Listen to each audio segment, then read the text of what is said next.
چکے ہیں وہ کیسے مہر کو لے کے آئے گا یا کیسے کلیم ہوگا؟ جی صحیح ہے، لیکن میں بتانا چاہ رہا ہوں ہم لوگ کیا مانتے آ رہے ہیں معاشرے میں کہ قرآن میں لکھا ہے هو الاول والآخر، اللہ جو ہے اول بھی ہے اور آخر بھی ہے.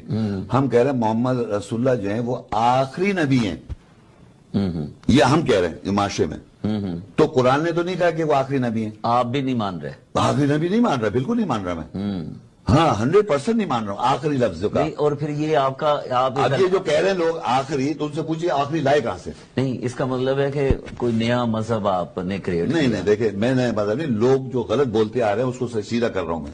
صرف آپ اکیلے ہیں؟ بالکل، آپ دیکھ لیں خاتم لکھا ہے کہیں آخری نہیں، کہ میں نے پڑھا هو الاول والآخر، اللہ اول بھی اور آخر بھی ہے.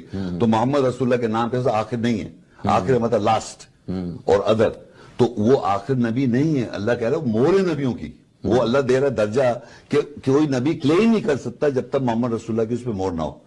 تو وہ ایک درجہ دے رہا ہے، آپ اس کو نبی بنا رہے ہیں یا آخر بنا رہے ہیں، یہ آپ کر رہے ہیں، یہ اللہ نہیں کہہ رہا کسی آیت میں بھی. لیکن یہ جو اسلام ہے، اسلام کا جو کانسیپٹ ہے اسے آپ نگیٹ کر گئے. ہاں، یہ جو مروج ایک کانسیپٹ ہے، اچھا، آیت کا نہیں، قرآن کا نہیں. اگر آیت کہیں گے تو مجھے آیت بتائیے، کوئی بھی اسکالر کسی میں آج یہاں ہوں آپ کے پاس، کبھی بھی اپنی زندگی میں یہ بتا دے کہ محمد رسول اللہ آخری نبی ہیں.